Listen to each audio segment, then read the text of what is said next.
Hello! Magandang araw po sa inyong lahat. Naka-unmute naman na po siguro ako. Tama ba, Doc Suzette? Yes, you are unmuted. Diba? Hindi ko na alam kung paano ba i-operate ulit to sa tagal ng panahon na hindi tayo nag-live. But we are back and we are here now for another live Q&A dito sa Doctor's Desk. I am Doc Fee Atencio from Ahabay Atencios. Welcome to us. I'm the person set from my local MD. Kamusta ka na, Fee? Kamusta Nakalimutan mo na rin ba nakalimutan mo na rin kung paano mag-introduce ng self? Oo, yun lang. Shortcut lang. Ganun lang. Kumusta? Kumusta po lahat ng mga nanonood ngayon? So we have few guests, we have few viewers as well. So okay lang yan.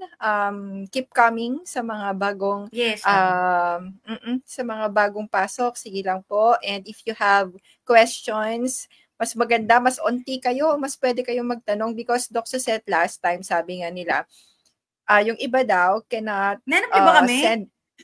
Yeah, naririnig nyo ba kami? I think naman, kasi nagkakarinigan tayo, I'm pretty sure naririnig hinanap ba nila tayo? Ayun lang. Parang naman. Wala naman yata naghahanap sa atin. Hindi tayo ka-miss-miss. Wala naman yata naghahanap sa atin, so it's okay to have pause once in a while. Yes. Pero na-miss din natin to, Doc Suzette.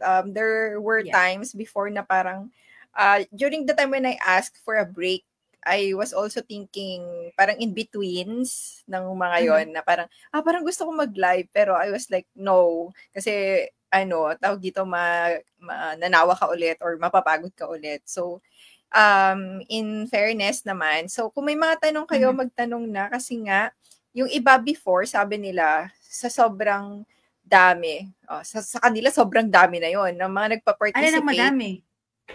Minsan yung viewer at nagpa-participate daw, hindi sila makapagtanong. Kaya nga sabi ko, habang kaunti pa lang wala namang nagtatanong. It's about time for you to send na your questions and for us na masagot din yung mga katanungan. So, hello po, Ma'am Tutsi. Hello din, MCL.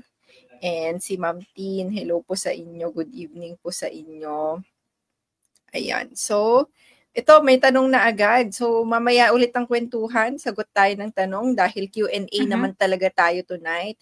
Sabi ni, ano ba ang pronunciation nito? Janowa o Janowa or Hanowa? So, kung ano man. We miss you, Doc. Sabi niya, tanong ko lang po, low oxalate at hindi ba inflammatory ang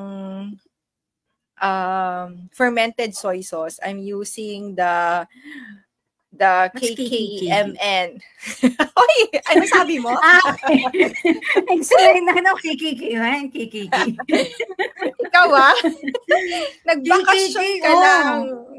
Wala akong ginagawa.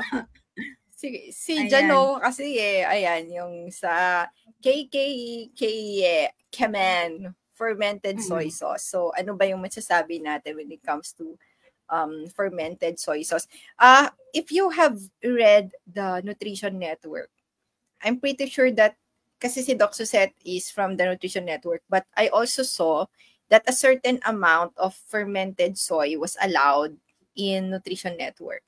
So, there is just like an allowable na amount where a person can use, but also hindi regularly, only if, like for example, if you have palate fatigue, if you have problems na with, kasi I think they're also considering Asian countries or maybe considering some of the culture that really relies on the soy as part of their food. So ako, isa na tayo doon kung tutuusin. Most of our foods here in the Philippines are made of soy. And it's really hard to let go of soy just because kahit hindi siya kasama sa sahog, kasama siya sa sausawan. So, inflammatory, I guess, you should also let your body or observe your body if it will be inflammatory for you. Pero in general kasi soy sauce is actually should not be, and is not particularly part of proper human diet even before. hindi naman talaga siya kasama. And sometimes, it's hard to find like a legit na fermented soy sauce. Alam niyo yung iba na nakikita ko na fermented soy sauce, talagang alam niyo yung parang wine din siya, yung sobrang tagal talagang ginagawa.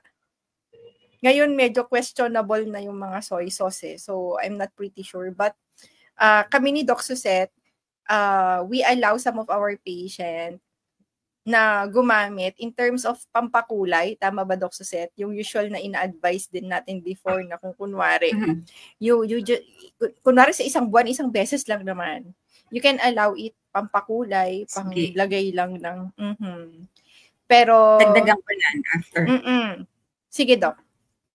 Go on. Sige, ganito. So, since na-mention mo na rin lang yung Nutrition Network, so magyayabang na ako ng konti. Konti lang. Konti lang. Because I'm really not vocal naman sa kanila, di ba? Alam mo yan. So, aside from, I finished the Nutrition Network certification course for the therapeutic carbohydrate restriction therapy. I learned a lot ng ketogenic diet from Dr. Eric Westman. Yes. So as per Dr. Eric Westman, na ito rin yung lagi kong sinasabi sa mga patients ko. To make it sustainable. Magpakatotoo tayo. Lumaki tayo sa adobo na may kulay. And ang ginamit is soy sauce. And magpakatotoo rin tayo na mahal ang soy sauce na fermented. Although marami na ngayon sa Philippines, because yung mga original na fermented na soy sauce, sila yung imported galing sa Japan and galing sa Korea, which is masyado ng common ngayon sa Pilipinas. Marami ng Korean store, marami ng Japanese store. So hindi lang dito nakadepend sa brand na to ng soy sauce. Marami ng iba. So kung gusto niyo, you could search sa mga Japanese stores and sa mga Korean stores kasi sila talaga yung original fermented soy sauce. But as per Dr. Eric Westman, you are allowed to take 2 tablespoons of soy sauce in a day. So napakakonti lang nun. So for kung gusto lang ninyo magsawsaw or kung gusto niyo maglagay sa adobo, kung 1 kilong baboy, manok yung adobo ninyo, kung lalagyan niyo ng 2 kutsarang soy sauce or kahit beyond, just to have the color, just to improve the taste, hindi siya negligible kasi hindi mo naman nauubusin yung, hindi lang naman ikaw yung uubos ng 1 kilong adobo in one sitting, di ba? So it will be hati-hati kung ilang kayo, parang gano'n. It's just like the same as counting yung nutritional facts, di ba? Kaya kapag kayo ang mga isang kamatis or isang pirasong any carbohydrate na galing sa gulay, na kapag hinati mo siya per serving, kaya nababawasan yung serving ng carbohydrates, di ba? So it's the same as like that. So it's allowed, and hindi naman iisip kaagad tayo ng inflammatory ba siya kaagad ng effect. Kasi yung ibang mga tao, masyado silang attached doon sa mindset na, ay bawal yan, inflammatory yan. Pero paano mo ba nasabing inflammatory yung food? Ano ba yung mararamdaman mo if it's inflammatory? Especially those sa mga nagsisimula pa lang into the low carb nutrition. So, usually I emphasize sa mga pasyente ko na nagsisimula pa lang sila into the low carb nutrition. I know most of the influencers, they are very particular or they gusto nilang perfect. Hindi ko alam kung bakit. But the thing with low carb nutrition dapat is you have to do it initially in a general sense. And then once na ginawa mo na siya, look at your practice in 3 months. And then tignan mo kung kamusta. Kung meron ka bang kailangang i-adjust, then that's the time you adjust. It's the same thing with the diabetics. Ano ba yung mga pagkain nakakapagpataas sa'yo ng blood sugar? So once na nalaman mo na yung main trigger kung bakit tumataas yung blood sugar mo, cut it. So kapag ka na-cut mo na and then you did investigations, nakita mo there is still room for improvement. May mga areas pa or may mga oras pa na tumataas ako ng blood sugar. So review. kamusta yung pagkain, anong kinain mo that time, anong sukat, and then tanggalin mo ulit kasi you want to improve pa eh. So after 3 months, review mo ulit. Tapos tignan mo ulit anong nangyari. So it's a sequence of you do it and then you adjust. And then pagka-adjust mo, you do it again. Tapos meron pa uling nakita, evaluate, then adjust. Ganun siya eh. Hindi lang siya basta, oops, bawal yan, inflammatory. Oops, bawal yan. Hindi magiging sustainable yung practice mo kung simula pa lang, gusto mo nang eliminate. Tapos, cravings comes in. Or, ito na nag-cheat ako. Tapos, nagsunod-sunod na. 'Di ba? Parang, it's ganun lang din siya sa soy sauce. It's okay if you have the budget to buy yung ganitong brand na expensive.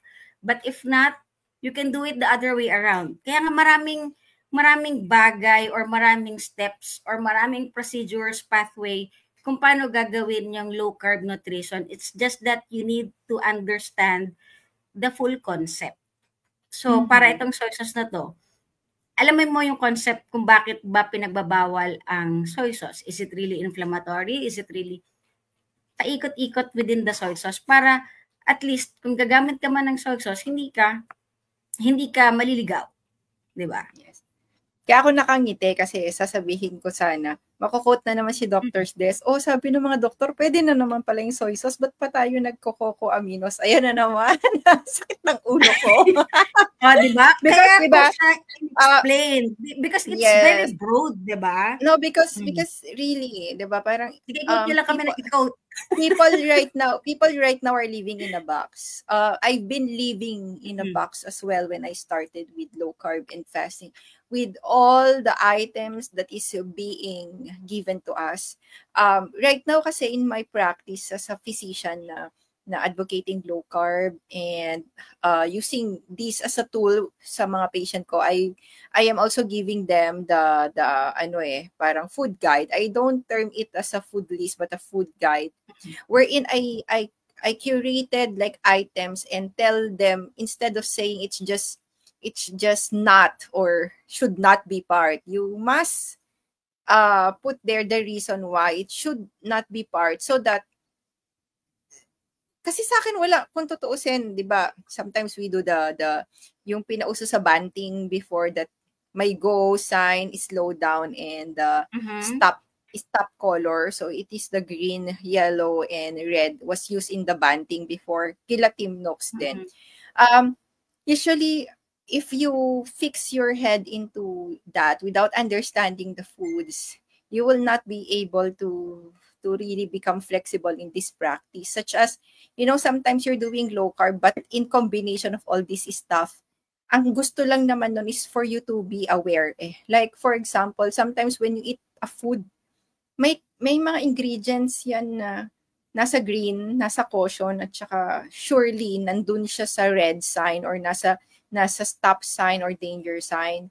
And sometimes it's combination. And that's the reason why the proportion and even the quantity matters Kasi hindi mo naman siguro ilalagay mas unless ganon kayo. Pero what we're saying is that ako, as I go and move forward with the practice, I am becoming more practical. And at the same time, I am starting to really learn na itama yung practice based on my individuality. Such as, when I crave for adobo, since I am a Filipino, before I used to do it with coco aminos. And that's not bad. But somehow, you're fooling yourself with, sorry to say, but you're fooling yourself. Ako lang yun So, hindi ko sinasabi na kayo is ganun din yung nararamdaman. But I'm telling you my own experience na I do not enjoy it. Or sometimes, the reason why I want that adobo with the soy is because of the soy itself. So, I used to do it with adobo, but in order for me to feel good about it, I will say, in fairness, masarap. But I'm not telling that to people. Kumbaga, hindi ko siya sinasabi para malaman ng tao. It's like, sinasayk ko rin yung sarili ko na maniwala na masarap siya. Sarap, no? Masarap din pala, no? So, naniniwala ka na rin na masarap. Okay. But what you want is the classic. So your cravings will not end there because of the reason that it's actually minsan the smell lang of like a soy, na parang may soy siya nakasama. So, when I saw that pwede ang soy but few lang na quantity and allowed naman siya, yes, it could be inflammatory. That's true because walang soy product na hindi na GMO, kahit pa sabing GMO yan. I don't believe in non-GMO mostly kasi sa ngayon, totoo ba? Sabi nga ng tatay ko, kahit sa mga organic, totoo ba kung galing sa nawasa yung pinangtubig mo dyan? Organic pa ba yan? Mga ganun kasi siya question sa akin. So parang, I was like, I'm not like being perfectionist or being so ideal with my food. Pero yun nga, hindi namin sinasabi ngayon na parang, pwede naman pala yung soy sauce. Sabi ng dalawang doktor sa doktor, nakakalito naman kayong mga doktor kasi sabi nyo, cocoa aminos lang dapat. Bakit pwede naman pala sabi naman ng doctor's desk, pwede ang soy. Tapos ngayon nanood kayo sa amin, magme-message kayo ngayon sa ibang low-carb doctor. Tapos sasabihin nyo sa kanila, Doc, bakit po sabi ni Doc Suzette tsaka ni Doc Fee, pwede naman daw yung soy sauce? Like, yeah. So, ganun yung nangyayari minsan. Kaya, kung ako sa inyo, wag kasi kayong malilito. And at the same time, mas aralin nyo talaga yung mga food items para hindi po kayo naguguluhan. And at the same time, you're not going to bark on every trees na mapupuntahan nyo. So, yun lang yung isa sa mga gusto ko na malaman ninyo. We're not saying that change your cocoa aminos to soy sauce. You must know yourself. You must also know that a quantity of soy sauce can still be used. But you need to observe. Kasi kahit din sabihin ko na, for example, you can use soy sauce, inaraw-araw mo naman. Tapos sinagad-sagad mo pa. Sobrang dami pa, tapos sisisihin mo kami ni Doc Suzette, di ba? Nalaklak ka ba ng soy sauce? Kasalanan mo yun. Or, may nararamdaman ka na inflammation, but you want yourself to believe that it's not from the soy sauce, so you don't want to remove it despite of what you are experiencing, then kayo na yon. Problema nyo na yon. In short, problema nyo na yon, if ever. So, sana nasagot namin, Jano, kung namimiss mo ang soy sauce, you can try. Like I said, 2 tablespoons, sabi nga ni Doc Suzette, even in Nutrition Network, inallow siya doon as part ng pampalasa or aroma. So, try it. Although some other influencers are perfectionists, ika nga ni Doc Suzette, pero kami kasi dito kami naniniwala, perfection is the enemy of the good. So, good lang kami. Hindi ko alam eh. Basta, kapag tumatagal lang sa practice good lang kami. Yung kahit yung tamis ng cocoa aminos, hindi ko na natatolerate eh. So, I would prefer to actually, go natatamisan ako natatamisan na din ako sa kanya. Original soy sauce na lang ako. Marami naman na talagang soy sauce na yung imported from Korea tsaka from Japan and even from China meron naman. Sila naman talaga yung gumagawa ng fermented na soy sauce. But seldom do I use na. Kumbaga, when parang cocoa aminos has been sweet na sa akin sa ngayon eh. So parang unless gusto ko siya sa pata ng baboy na parang pampalasa next time para paglasang patatim. Wala akong pata ng baboy. O di pagka nagsalmon sorry ka na lang. Yan. Sorry ka na lang. Mga ganyan. Pero yun nga. Ayan. So, sashimi. Ayan. Gamit ko siya. Ayan. Next question dito is, Doc Fee, may pag-asa ba yung friend ko na gumaling from his stage 1 leukemia if mag-carnivore way of eating siya? Hindi po kasi ako yung makakasagot kung may pag-asa siya o wala. Unang-una, I cannot prognosticate, but at the same time, I'm not God din to really say na may pag-asa o wala. Even patient in our care, ang lagi lang na, alam nyo ba kung ano yung pinaka-best na sinasabi ng doctor? We'll see. Sometimes, patient gets irritated sa sagot na yon na kunwari pag nagtanong sila, pero sa tingin mo, Doc, gagaling ba ako? As if we really have, like, tignan nyo yung ano namin ha, yung stand namin. Kung kaya naming makita kung sino yung gagaling o hindi, it would be easier for us as a physician. Like pag may pumasok na pasyente sa loob, mamamatay na to. ay mamamatay to, or pagpasok ay ito gagaling, ay ito maghihirap muna. Ang dali sana ng buhay namin. Pero hindi. You know what we're just doing is to give protocol and provide the best management that we can when we already define and give the diagnosis to a patient. But the only answer we could give is, we'll try our best, we'll see, and let's hope that it will work. So, meaning to say, kung ang pag-uusapan lang ay theory, mas gusto ko sigurong sagutin kung ano yung pwedeng gawin ni carnivore. Like, for example, if the question is, ano ba yung magiging beneficial na nagagawa ni carnivore on cases like stage 1 leukemia? Or ano yung role na maibibigay ni carnivore in patients with leukemia? Pero kung ang tanong ay kung ako yung magpo-prognosticate kung may pag-asa siya o wala, I cannot. Hindi ko siya maibibigay. The only answer I could give is, you try it. Hindi po contraindicated ang carnivore diet sa leukemia, meaning to say, hindi siya bawal gawin sa isang may leukemia.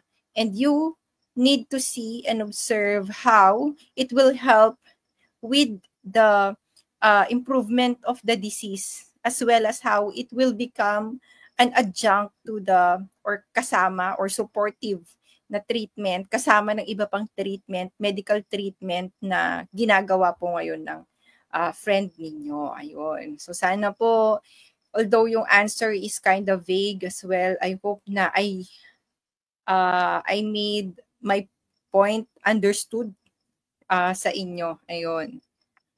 Pwede po bang magka-kidney inflammation while doing low carb? Oo. Pag nagkaroon ka ng UTI or ascending infection, magkakaroon ka pa rin ng kidney inflammation. So, even if you're doing low carb, if you contacted infection that ascends, meaning umakyat from your ureter to your bladder to your kidney, then you could still have kidney inflammation. So, hindi po porke naka-low carb tayo, meaning to say tayo na po ay hindi talaga magkakaroon ng mga ganitong sakit. There are many ways we could contact infection. Low carb can really help us sa ating immune system, but it's not only the food, no? Sometimes people will ask me, bakit ako nagkakasakit pa rin? Naka-low carb na ako. Sa akin kasi, yeah, ako kasi, lifestyle and nutrition, hindi siya nutrition lang. When you say lifestyle kasi, it's the way we live. So, kasama na dun sa way we live ay yung mga strategies that we learned, especially stress management. It's not about how much stressors do you have, gaano ka ka-stress, hindi bilangan, kundi pagalingan na ngayon kung paano mag-handle ng stress. Ano yung mga stress management na natin, skills natin. Kumusta yung environment, kumusta yung stressors mo sa environment, toxins at iba pa. Aside from the food, those matters as well. And those could also harm your immune system kasi those other factors could also affect the way that your body would respond to infection. So, it's not because yung low carb mismo yung nagbigay ng kidney inflammation. But yes, magkaka-kidney inflammation ka pa rin. And most common dyan ay because of infection, or if you have autoimmune disease that also affects the kidney. Even if you're doing low carb, pero for example, na-trigger ulit yung autoimmune response and yung autoimmune disease. Lalo na kung yung autoimmune disease na yon is also an autoimmune disease that affects the kidney. Like IgA nephropathy, SLE for example, pwede pa rin magkaroon ng kidney inflammation. Okay? Question daw, Doc Suzette and Doc Fee. Doing low carb since August 24, what causes the urine daw to be cloudy and has strong smell? Unang-una is hydration. That's one. Mm-hmm. It could be cloudy, could have strong smell. Most common talaga is hydration. Kaya, importante, while doing low carb nutrition, isa sa ine-emphasize talaga is hydration, inom ng tubig. pwedeng dapat mas marami siya sa dati mong iniinom, gano'n. And infection could also be kasi kahit naman nga yung kaka-discuss lang ni Fee na naka-low carb ka, pwede ka pa rin naman magkaroon ng infection. So, another is yung sa strong smell, kapag ka nakapasok na yung katawan mo into a state of nutritional ketosis, your urine could have a strong smell.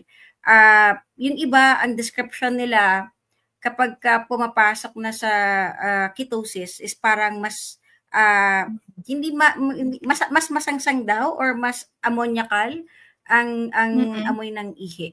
So that's it. So yun yung mga common reasons kung bakit nagkakaroon ng cloudy and strong smell ng urine. Kahit yung pag-increase mo lang kasi ng protein intake, it could have a strong smell sa ihi, but it doesn't necessarily na meron kang problema sa kidneys.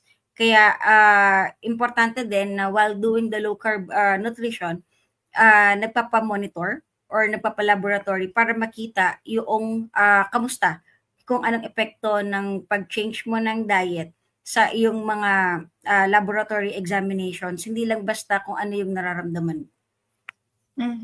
Tsaka usually din tinatanong namin, 'di ba, Doc Suzette, is it parang consistent all throughout the day or may certain times ka lang na experience to at kailan? Like for example, maybe early in the morning lang but throughout the day it changes. So pwede kasi na dehydrated. So ako I have experience minsan pag dehydrated ako na parang kunwari kahapon may mga lakad ganyan tapos hindi ako aware masyado of my hydration. The next day talagang medyo cloudy and talagang concentrated yung urine, but when I start hydrating nagbabago siya. So this also could be part of the assessment. Ayan. Si Ma'am Penny, ito yung mga favorite ni Doc Suzette na sagutin eh. Ano ba yung pwedeng pampababa ng cholesterol? Total cholesterol is elevated, LDL is elevated, HDL is elevated. Actually, tapos may normal triglycerides siya doon na follow up. So I think ang tinitignan niya is looks like the patient or si Penny is naka low carb. Tapos nagkaroon siya ng laboratory, ito yung nangyari, tumaas yung cholesterol, tumaas yung LDL, tumaas yung HDL.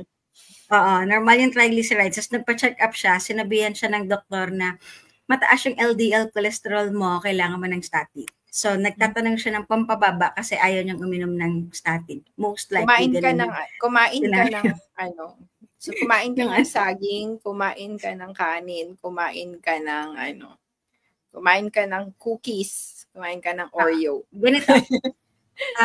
Kung tama yung natin, yung ating assumption na ganun nga yung scenario niya, in a context of a low carb nutrition, ganito talaga yung nangyayari sa iba sa kanilang lipid profile. But this is case-to-case basis. May mga pasyente or may mga tao na kapag ka nag-undergo ng ganitong diet, nag-low carb nutrition, hindi tumataas yung kanilang cholesterol, hindi tumataas yung kanilang LDL, pero bumababa ang total kanilang triglycerides at tumataas yung kanilang HDL kasi merong part ng genes natin na connected dito sa pagtaas, pagbaba ng LDL, cholesterol, and total cholesterol. But in the context of low carb nutrition, kung tumaas man yung total cholesterol, tumaas ang LDL, hindi nag-worry yung mga practitioners, especially yung caregiver kung ang doctor is well-versed with a low carb nutrition, hindi po siya masyadong pinagbibigyan ng attention unless there are some indications na kailangan tignan. Kasi sa ngayon, with the advent ng paglabas noong bagong study nila Dave Feldman sa lean mass hyperresponders, 'di ba? Yung ganitong settings, ganitong profile ng lipid, tapos nakita if there is a plaque, then may mga researchers na nagsasabi na if there is already the presence of plaque, dapat i-assess pa yung pasyente ng maigi because plaques begets plaques. And hindi po yung high LDL or yung presence ng high ApoB ang iniiwasan or iniingatan. But it's already the presence of the plaque formation doon sa loob ng katawan. But LDL cholesterol, lipoproteins po sila ha, hindi po siya basta good or bad cholesterol. There is no such thing. Matagal na pong na-debunk yung ganitong mindset sa mga doctors dapat na hindi dapat sila kino-coined lang as LDL as bad cholesterol, HDL as good cholesterol.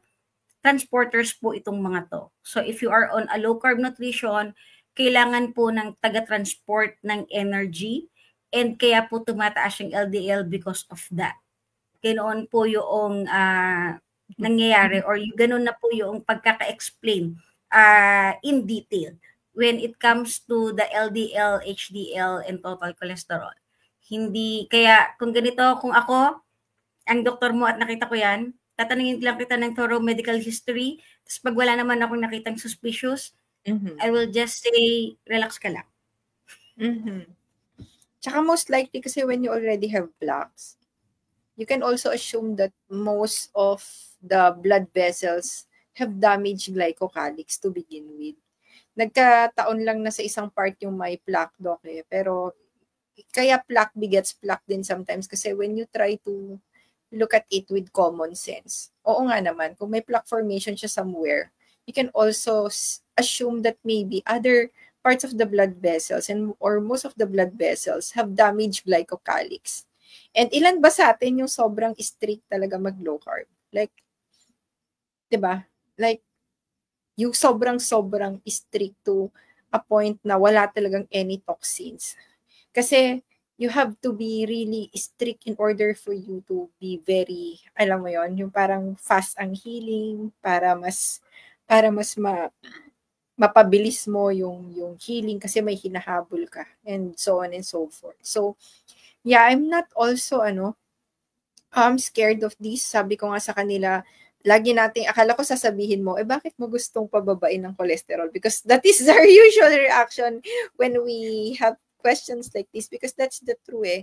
That's the truth eh. Kasi bakit nga naman, you need to understand what LDL is, total cholesterol is, HDL is. It's always the topic na dinidiscuss natin tuwing Q&A actually kung ano tong mga to.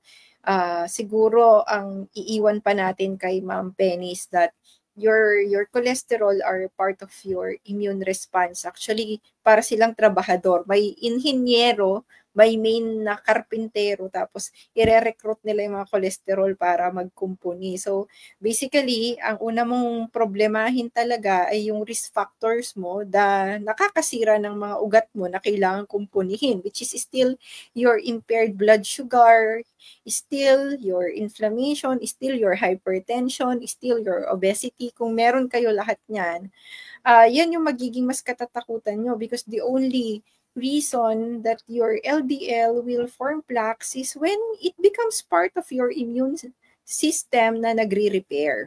Okay?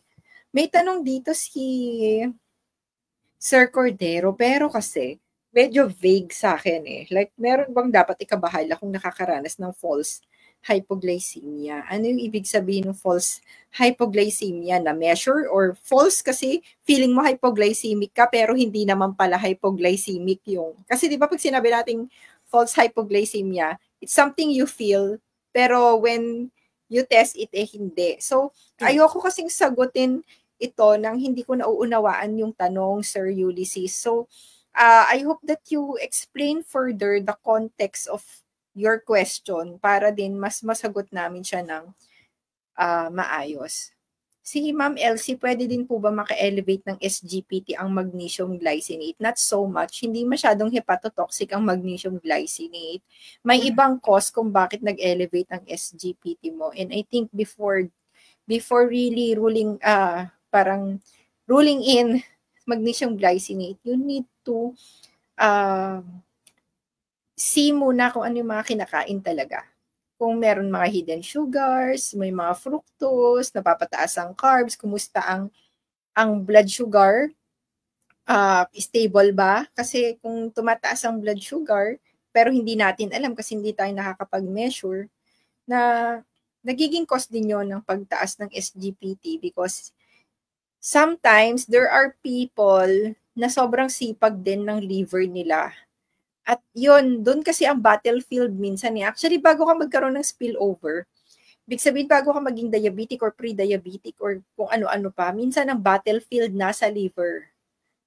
Kaya nga, yun ang aalagaan mo eh. Hanggat maganda at mas healthy pa yung liver mo, may pag-asa. Parang ganyan yung sinasabi ko sa patient. Kasi yan ang battlefield mo. Yan ang sorting center pag nag-order ka sa online shopping. Yan yung unang sorting center ng lahat. Diyan muna mangyayari. Ang action ng insulin, diyan din muna lahat.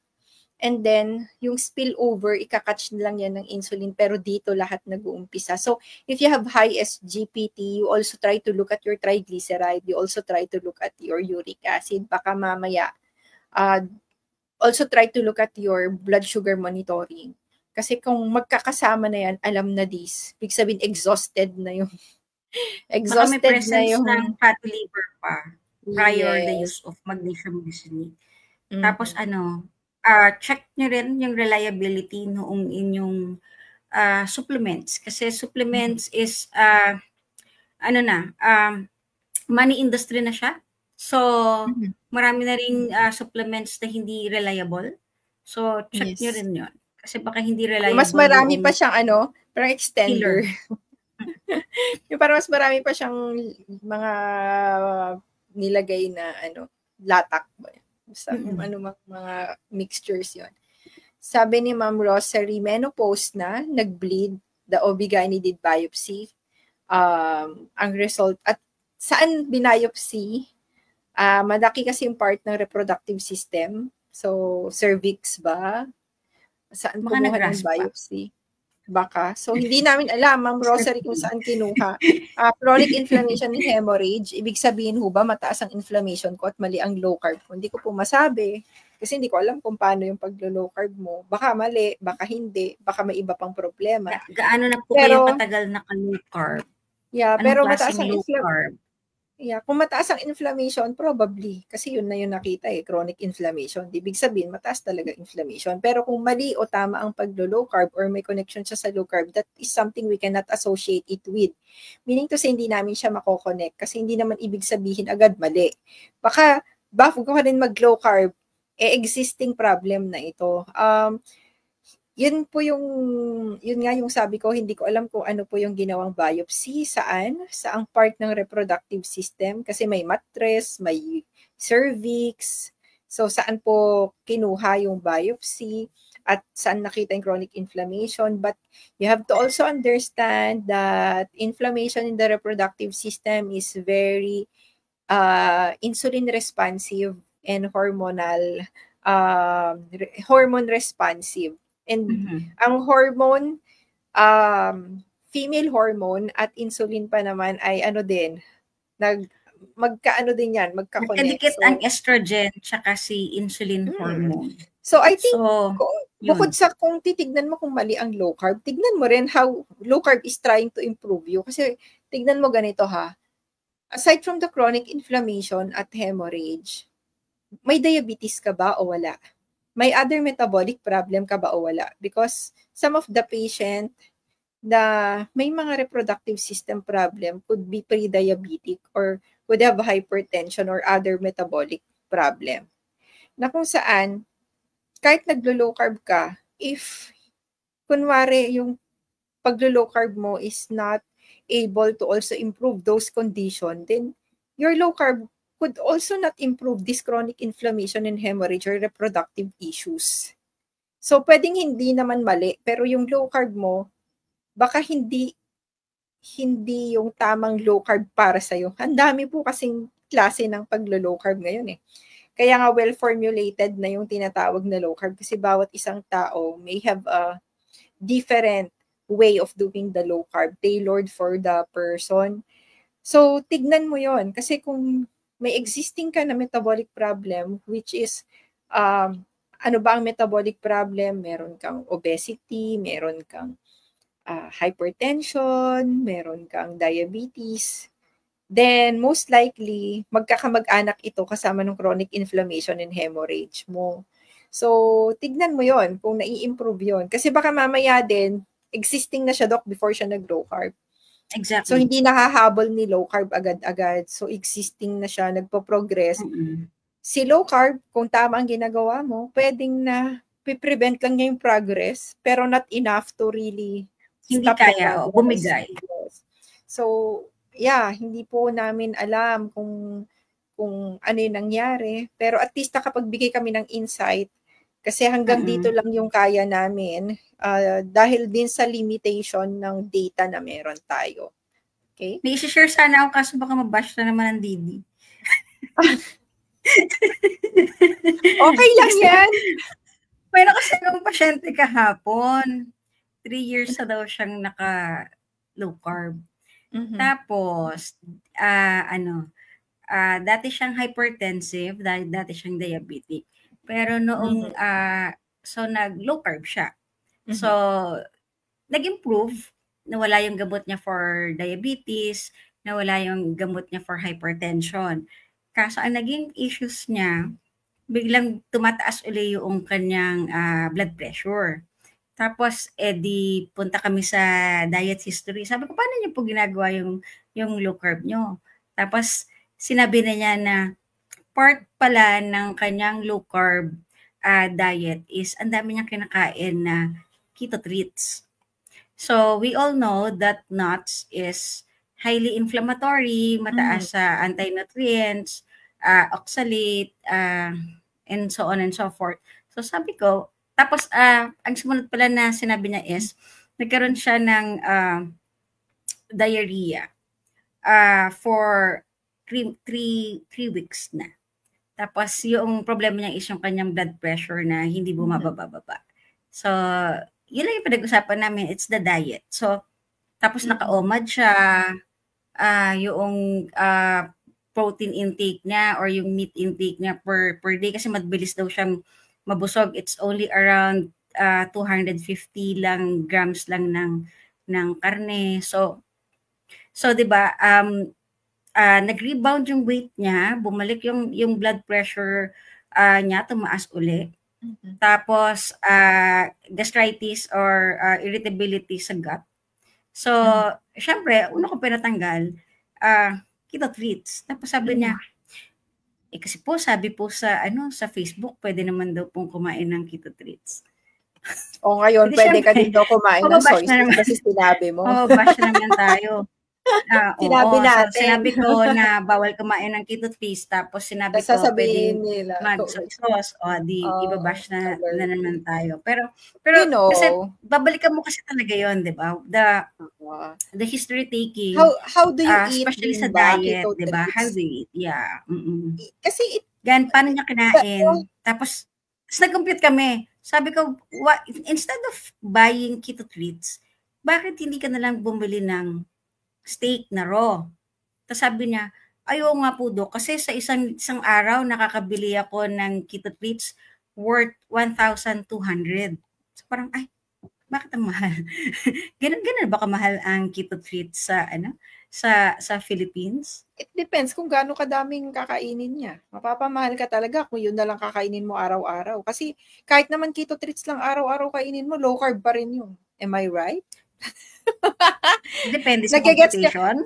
Nagigets nyo ba yung ibig kong sabihin? Kasi when you term it as low carb and keto, the fact that you term it keto treats, then basically, kung pilosopo ako, kahit keto treats lang ang kainin ko araw-araw, naka-keto pa rin ako. Bakit? Diba? So, basically, yun yung nangyayari, yun yung pagkakamali na nagagawa natin. Like, for example, same with your experience I've experienced a while ago. I have a patient that has diabetes, so it's a metabolic problem. But at the same time, has an autoimmune problem. And yun yung lagi kong tinuturo sa mga patient na do not get me wrong when it comes to the food that we give. Sometimes, yung mga low carb, ang low carb kasi malawak yan, pero hindi lahat ng pagkain na pasok sa low carb ay pasok sa pagkain na pwede sa isang tao. And then, 2 years na siya naka-low carb, pero hindi siya nag-i-improve. Nag-improve siya kaunti, pero naaano pa rin, parang pre-diabetic pa rin siya. So, bakit ganon? And tapos, ang taas lahat, HDL niya sobrang taas. Like, yung taas na inflammatory na yung number, nasa 118. So, pag sobrang taas din ng HDL mo, it could be good, but it could mean something eh. Meaning to say, nasa inflammatory state ka din. And I told my patient, sabi niya kasi, ano na siya, animal-based. And then I found out that she's still eating nuts. She's still eating, using almond flour for bread. Sabi ko, ito yung papasok. Magkaiba kasi pag minsan sa ibang tao na hindi masyadong sensitive sa anti-nutrients, if they just lower the carbs, ibig sabihin you count your food and you count the carb content of your food. Minsan nako-correct yung ibang metabolic problem kasi kung ang problem mo lang talaga ay insulin response. Pero kung may autoimmune or inflammation na kasama, ibang usapan yan. Quality speaks more than just counting the carbohydrate. At dito papasok yung magtatanggal ka na ng mas maraming item because you will also select which could be inflammatory and non-inflammatory. So, yun yung hirap. Yun yung hirap ng tawag dito pag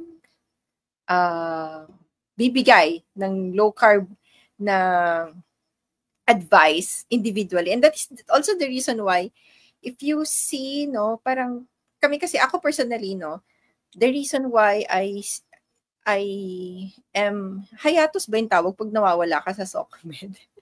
Tama ba? Ganun ba? So, parang gusto mo, parang bear. You see me less because yung iba might say, nag-focus na sa practice, kasi mas gusto kumita or whatsoever. Gusto ko naman talagang kumita. Paano naman kami kakain kung hindi ako kikita whatsoever? But, sino ba ayaw?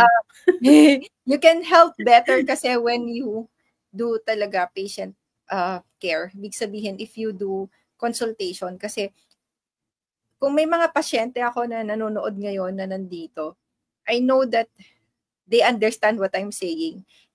Napag-personalize kasi ang advice, talagang, tawag dito, Doc Suset, mas nakikita nila na ito pala yung difference kapag general at general population. Para bang hindi nila mag-grasp minsan na parang may iba nagpapakonsult sasabihin sa'yo, nagpa-consult ako kasi minsan may mga naririnig ko na yung knowledge pero generalize kasi gusto ko talaga yung para sa akin. Something like that. Meron lang akong last kasi Doc nag-soy sauce ka eh. Paano naman daw ang oyster sauce? Ito naman si Ma'am Elsie talaga. Ma'am Elsie, papaluin kita eh. Actually, dapat last question na yung kanina pero sabi kasi ni Doc Suset tama na. Pero sabi ko, wait lang. Ma'am Elsie. May oyster sauce. Hindi naman porke pinayagan namin yung soy sauce, pwede na yung oyster sauce. Unang-una, ang oyster sauce, hindi naman yan oyster lang. So, basahin natin, ha? Ano ang typical ingredients ng oyster sauce? Oyster sauce is actually made from oyster extract, water, sugar, salt, and thickener, which is sometimes cornstarch. Baka may sumunod pa. Pwede ba your stir-sire sauce? Some versions may even contain soy sauce with wheat flour, caramel color, and other flavor enhancers. So, based pa lang dito sa ingredient, kaibang-kaiba man to sa fermented soy sauce na pinag-uusapan natin kanina. Kaya, Ma'am Elsie, question ko yan sa mga sa mga patients ko, bakit ba nauso ang oyster sauce sa Philippines? Parang, pag nagda-diet review ako, lagi nilang tinatanong yan, pwede ba oyster sauce? Bakit? Kasi tinamad na sila mag-mix. Charot lang. Kasi may cornstarch na yon, may cornstarch na yon. Parang all-in-one na sa sauce na medyo malapot na may toyo. Tapos may oyster siya. Yung oyster mismo na parang medyo seafoody ewan ko. Okay. Yung nanay ko din kasi dati parang lahat na lang putahe pag sumarap. Mama, ba't masarap? May oyster sauce yun, tsaka Worcestershire. Naaalala ko yung tawag dito, meron yung mga sanay sa baryo before na simple lang yung lasa. Mm. Tapos, lagi kasi nilang sinasabi, si mama daw masarap magluto. Tapos sabi ba naman niya, hindi siya masarap magluto, malasa lang. Hindi ko gets, kasi nga parang sabi ko, di ba pag malasa, kaya nga siya masarap kasi malasa. Ngayon na nagka-carnivore, ketovore kami ni Mike, na simple lang yung ingredients. Ngayon ko, Doc, na gets yung ibig niyang sabihin sa hindi naman masarap Malasa. magluto yung mama mo, malasa lang. Ibig sabihin, ang dami niyang nilagay na kung ano-anong pampalasa, pero ang totoo, hindi masarap. Malasa lang. Because masarap In short, is still subjective. MSG? Maraming eme. Parang siguro ibig niya Mm. sabihin, kasi sa baryo, masarap naman sa amin, kahit karne at asin lang. So, hindi masarap yung luto ng mama mo. Malasa lang. Which is, masarap is subjective, di ba? Kaya nga pag tinatanong ako, nakakakain ka talaga ng nilaga na walang kahit anong sahog? I was like, oo, masasarapan ka. Subjective kasi yan eh. Pag sanay na ako sa ganung lasa, yun na yung mas masarap sa akin. Nawawala na kasi yung lasa ng baka pag nilalagyan ko siya ng onion. Pag Tsaka nilalagyan mas ko siya ng nalalasahan mo yung sariwa, kung sariwa yung baka kapag walang sahog. yeah, but Try mo. yung ano din, Doc, yung talagang, totoo, isa yan. Kahit sa Di ba? baboy. Actually, sa baboy, Doc. Sa baboy, Doc, pag niluto namin, iba yung, habang niluluto mo pa lang, pagtingin namin ni Mike, hindi Hindi papasayan. sariwa. Hindi sariwa. Or, kung pwedeng sariwa pero matanda. Kumbaga, alam mo na, ay na yan, past the age. Matanda na yung Charot. baboy. Past the age. Hinahin na pala tapos kailangan ng katayin. Okay. Pinilit yan ipasok. Mga ganong tipo. Ayun. Yun lang ba? Baka Yep. meron pa tayong May announce ka kasi, di ba? Ay, ano yung announce ko? Bakit di ako aware? Aware? Hindi, di ba baka magtaka kayo, in the coming episodes of the Doctor's Desk, hindi na kami magle-lecture na just like before. So, hintayin namin kayong magtanong sa amin ng challenging question, and that's the time na we'll do a full-length lecture. Kasi para makita namin na ba't parang yung tanong is, pwede bang low carb kapag may ganito? Pwede ba si low carb kapag may ganon? Yung mga ganun na lang lagi yung questions kasi natin na nakukuha. So, parang kahit nakapikit si Doc Fee, kaya na niya po kayong sagutin. So, hindi na daw siya na-challenge. Hindi So, gusto yun. Hindi lang yun. Minsan kasi, magdi-discuss kami na hypertension. Tapos next week, dapat Q&A ng hypertension. Ang nangyayari, magdi-discuss kami hypertension, tapos yung Q&A for hypertension, naging Q&A ng kung ano-ano. So, total, kayo rin lang yung nasusunod, edi kami na din ang masusunod. Ganon, madali lang ako kausap, diba? Ano lang tayo ngayon, chill. So, ang usual na gagawin namin, babalik ta rin natin. Q&A tayo para kung ano-ano ang itanong ninyo, game tayo dyan. Then, if we see like an interesting, not necessarily like very challenging, Doc, no? Pero something that is interesting na kung saan kukulangin yung time natin in answering the question through the Q&A at kailangan namin siyang i-elaborate further, then we will do like a separate live after that week para lang dun sa question na yon. At para din mas palawak namin yung sa question na yun. And of course, we will also try to indicate kung kaninong question yon para mas ganahan pa yung tao na magtanong ng mga interesting questions that needs further na explanation. Ayun. So, ganun yung gagawin natin. Marami tayong na-park na mga na mga question. Sorry kung hindi namin masagot. Actually, si Jano, nakakatuwa pa tong isang tanong niya. Madali lang naman siguro tong sagutin. Natuwa kasi ako sa tanong niya. Kahit ba makaamoy daw ng sweet scent ng perfume, pwede pa rin bang mag-react cephalic phase yung insulin tumaas? Never pa naman ako nakatry.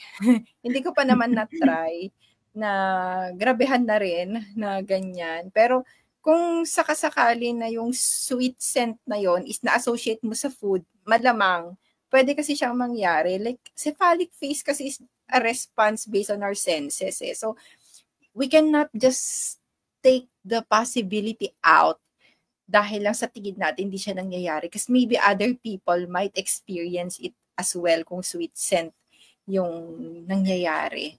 So, kung kunwari, ganyan ka kagrabe, then, unang-una sa lahat, buti na lang di ako mahilig sa sweet scent. Musky kasi ako, Dok eh. Musky citrusy. Alamin natin yan. Silipin natin yan if kaya hindi ko alam kasi musky nagre-react ba with the perfume. Pero usually yung cephalic face incident response usually sa mga food sweeteners. Lalo usually. Na kung nalasahan mo. Actually, ang cephalic face is usually nalasahan mo siya na matamis without a spike of blood sugar. Yan yung tinatawag na cephalic face. So, nangyayari siya sa mga pagkain na for example, kahit ganito, kunwari, kumakain ka, sabihin natin high carb nasa bibig mo pa lang, nag-i-increase na yung insulin mo kahit hindi pa siya na-absorb ng katawan, cephalic face na agad yun. Ngayon, in the event kumain ka, for example, ng matamis, tumaas na agad yung insulin mo kasi cephalic face nga dahil iniisip niya, dahil sa lasa na yon baka real sugar yon. Kaso hindi nag-spike yung blood sugar mo, yun yung may tendency na magkaroon ka ng reactive hypogly. Kasi minsan, kung may study ba with the perfume? Sige, wow. Sa mga susunod na araw, tignan natin. Ano din ako na-curious din. Ayan, no, di ba? Na-curious din ako kung merong effect sa sweet scent na perfume. Pero tignan natin. With the cephalic face insulin response. Tignan natin. Ayun. So, we're happy that we're back and hopefully regularly ulit. So, medyo naramihan kami ng bakasyon ngayong taon. Medyo nagre-readjust kasi tayo pero tawag dito, salamat kasi nakapag-tanong kayo. Salamat kasi you joined us dito sa ating doctor's desk. Alam ko yung engagement namin mababa, kaya yung nare-reach din natin mababa. Right now, we have 89 viewers. I'm already thankful for 89 viewers kasi I thought it's just going to be like 20 plus kasi we've been away. Like we've been away for so long. And we are truly, parang sorry for that. But not sorry as well kasi binigay naman namin yun para sa sarili namin kumbaga kailangan din namin. Naka-annual leave kami. Naka-annual leave kami, Doc Seth. Pero we're happy that we're back. Actually kanina parang kinakabahan ako ulit. Alam mo yung feeling na I don't know if kaya ko ulit kasi para ang tagal yung experience, like nakalimutan ko na yung experience ng nagla-live. Samantalang dati ko siyang ginagawa, parang kailangan ko pang i-condition yung sarili ko kasi nga mahirap. Mas gusto ko talaga yung one-on-one lang sa patient kaysa yung nagla-live. Tapos hindi mo nakikita yung mga taong nanonood sa'yo. Hindi mo alam yung mga reaksyon ng mukha nila. Hindi mo alam kung nasisiyahan sila. Pag pasyente kasi kaharap mo, nakikita mo agad sa reaksyon niya kung satisfied siya. So, balumin pa tayo sa Zoom? Para makinig yung face nila? Pwede. Ayan, yung mga makakapasok. First 50, mga ganun, no? First 50. First 100 naman. Kasi sige, pwede. First 100. Kaya naman sa subscription, di ba? First 100, tapos yung iba sa na lang sila, sa Facebook. Tapos yung naka-Zoom, yung magta-type in sa Zoom ng question, edi may perk sila na may perk na sila mauna na masagot. Tingnan natin. Pero hindi ako marunong mukhang si Doc Suzette ang marunong. Tignan natin yan kung paano natin gagawin. Mag-connect ng Zoom sa Facebook kasi alam ko even the Nutrition Network is connecting it sa sa Zoom sa NN plus NN and then Facebook. Yes. Zoom plus Facebook. Yeah, so ganun gawin natin. Pero mukhang hindi na kaya na accommodate ng brain ko. Yung brain ko medyo limited. So yun lang. Thank you so much guys for tuning in. See you again next week. Same time. See you next week. Same time, same place, same day. Bye. Bye-bye. Good night.